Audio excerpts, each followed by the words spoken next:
There's a specific kind of pain that almost nobody talks about. Not because it isn't real, but because it doesn't make sense on paper. It's the feeling of being surrounded by people who love you, genuinely love you, and still going to bed at night with this quiet, hollow ache that you can't explain and can't shake. And the worst part isn't even the loneliness itself. It's the guilt that comes with it. That voice that says, "What is wrong with you? You have people. You have love. Who are you to feel like this?" If that's ever been you, if you've ever felt completely alone in a room full of people who care about you and didn't know what to do with that, I need you to hear something before we go any further. There is nothing wrong with you. And by the time we're done today, I think you're going to understand yourself in a way you haven't before. Not just your loneliness, but the parts of you that have been quietly carrying it alone. Stay with me. The first thing I want to say, and I mean this, is that loneliness has nothing to do with how many people love you. Nothing. It has nothing to do with whether you're in a relationship, whether your phone lights up, whether people show up for you. None of that. Loneliness is about one thing: being unseen, being known on the surface and completely unknown underneath. Having people who love the version of you that shows up every day and never getting to show them who actually lives inside that version. You can be deeply, completely, genuinely loved and still be one of the loneliest people in the room. And once you really understand why that happens, not just in your head, but somewhere real, the guilt starts to loosen. Because this was never about whether you were loved enough. It was always about something else entirely. A neuroscientist named John Cacioppo spent close to 30 years studying loneliness. And what he kept finding over and over was this: loneliness isn't the absence of people. It's the gap between the connection you have and the connection you need. Not the amount of connection, the quality of it. And the specific quality that matters most, the one that, when it's missing, creates that particular hollow ache, is being known, truly known. Not just loved, not just cared for, known. There's a version of you that the world sees every day, the capable version, the one that handles things and shows up and holds it together, the one that laughs at the right moments and asks how everyone else is doing and moves through life looking, from the outside, completely fine.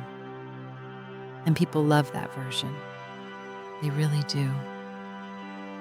But most of us have another version, a quieter one, the one that carries something old and heavy, the one that has thoughts you've never said out loud to a single person, the one that lies awake at 2 a.m., turning something over and over that you would never bring up at dinner, the one that remembers things you've never told anyone.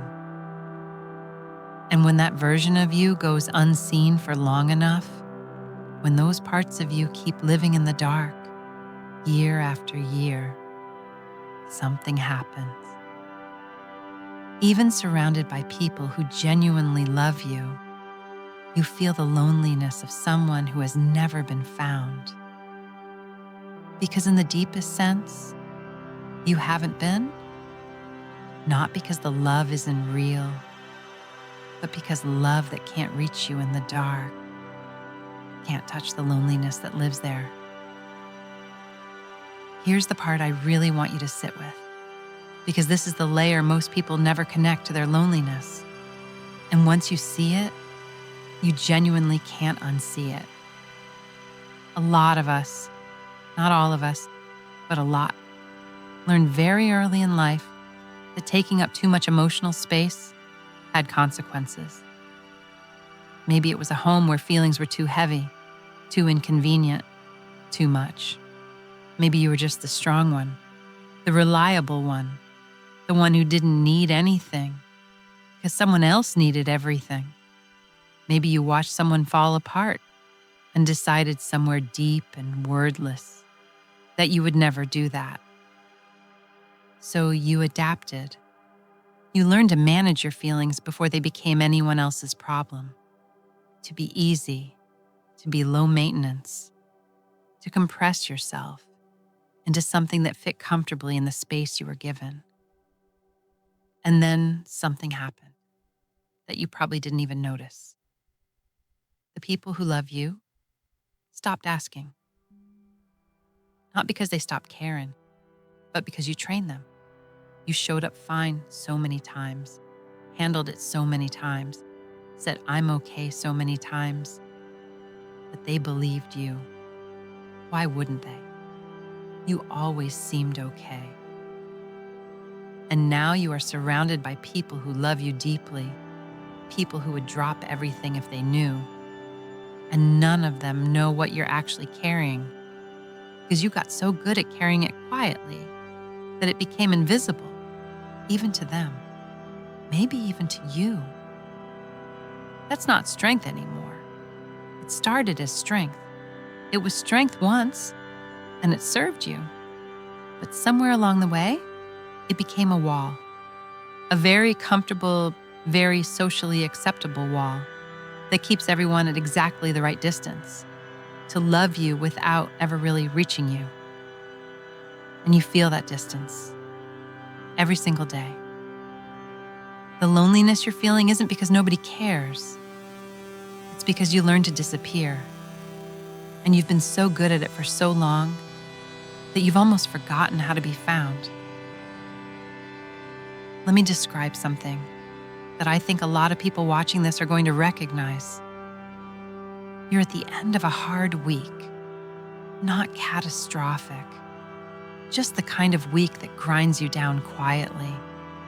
And you sit with the person who loves you, or you come home to them, and all you want, the only thing you actually need in that moment, is for someone to just sit with you in it, to look at you and say, "That sounds really hard. I'm sorry. I'm here." That's the whole need. That's it. But instead they start solving, or they change the subject, or they say something like, "Well, at least," and you smile and say you're fine and go to bed feeling more alone than if you'd been by yourself. And they love you. That is not in question. They would do anything for you. They just don't know how to love you in the specific way you need in that moment. And you don't know how to tell them. And so you both move through the same life, side by side, loving each other and somehow missing each other in this quiet, invisible way that neither of you has ever had the language to name. People give love the way they learn to give it. And people need love the way they learn to need it. And those two things are often completely misaligned, even between people who genuinely, deeply care about each other. Your person might show love through action, through fixing things, handling things, and being reliable and present. And that is real love. But if what you need is to be witnessed, to have someone sit in the hard feeling with you without trying to make it go away, then their love, real as it is, keeps landing just slightly off target. Two people, both trying, both caring, both somehow missing. Like two radios tuned to slightly different frequencies. The signal is genuine on both ends. It's just not quite connecting. And in that gap, that small, quiet, invisible gap, loneliness moves in and makes itself completely at home. There's one more layer, and this might be the one that hits closest. There's a loneliness that comes not from being unseen, but from changing, from growing into someone new, while the people around you are still holding a picture of who you used to be. Think about who you were 5 years ago, what you believed, what you were afraid of, what you wanted from life. And think about how different that is from who you are now or who you're in the middle of becoming. You've changed, maybe quietly, maybe dramatically, but you have genuinely changed. Your values have shifted. The things that used to feel urgent don't anymore. There's a depth in you now that didn't exist before. Or maybe it existed, but you'd never accessed it. But a lot of the people who love you are still holding the old picture. They reference the old version of you. They expect her. They relate to her. And you love them too much to say, "That's not really who I am anymore. I've moved. I'm somewhere different now. Can you come find me where I actually am?" So, you show up as the old version because it's easier, because you don't want to make it weird, because you don't want to lose them. And then you drive home, feeling like you spent the whole day being someone you're not sure you are anymore. This happens in friendships especially. Someone heals. Someone goes through something that changes them from the inside. And the friendships that used to feel like home start to feel like wearing clothes from years ago. Still familiar, still loved, but not quite fitting right anymore. And nobody's talking about it because it's uncomfortable, because you don't want to seem like you think you've outgrown anyone, because growth is supposed to feel good, and you feel guilty that it also feels this lonely. But here's what's true. It's not the distance that creates the loneliness. It's the silence around it, the part where nobody names what's actually happening. And the moment you name it, even just to yourself, something starts to shift. Because now you know what you're actually dealing with. So where does that leave you? I've been sitting with that question the whole time we've been talking. Because understanding something, really understanding it, only matters if it changes something, if it moves something, even slightly. And I don't think you need a plan right now. I don't think that's what this moment calls for. I think you just need one thing to try, one small, quiet thing. So here it is. The next time someone who loves you asks how you're doing, just tell them the truth. Not the whole truth, not everything, just a crack. Honestly, a little off lately. That's all. 4 words. And then see what happens. Because here's what I've noticed. The people who love us are usually just waiting for permission to go deeper. They've been waiting longer than you know. You've just never given it. And one honest answer, one small crack in the door, sometimes all it takes for someone to finally find their way to the version of you that's been waiting to be found. If that feels like too much right now, if the loneliness has been there so long that it doesn't feel safe to crack the door with anyone in your life, please consider talking to someone who is trained to sit in that space with you. A therapist, a counselor, someone who won't flinch, won't fix, won't look at you differently. Because sometimes what's needed isn't a better relationship with the people around you. It's a better relationship with yourself, with the parts of you that have been living in the dark for a long time. And those parts don't just need to be loved, they need to be found. That work is always worth doing. Before you go, I just want to say one thing.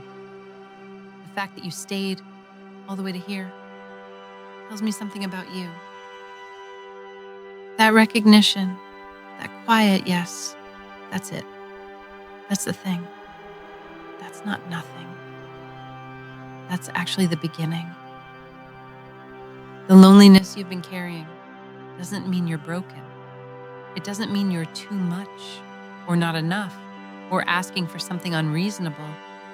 It means you have a need, a completely human need to be known, really known. And that need has been patient with you. It's been waiting. You deserve to feel known. Not someday. Not when you figured yourself out or become easier to love or stop needing so much. Now, as you are, with everything you're still carrying. This channel exists for exactly that. For the parts of people that go unseen. For the feelings that don't have a name yet. For the moment when someone finally says the thing out loud and you realize, with this flooding sense of relief, that you were never the only one. If that's what you've been looking for, you're already here. Take care of yourself. She notices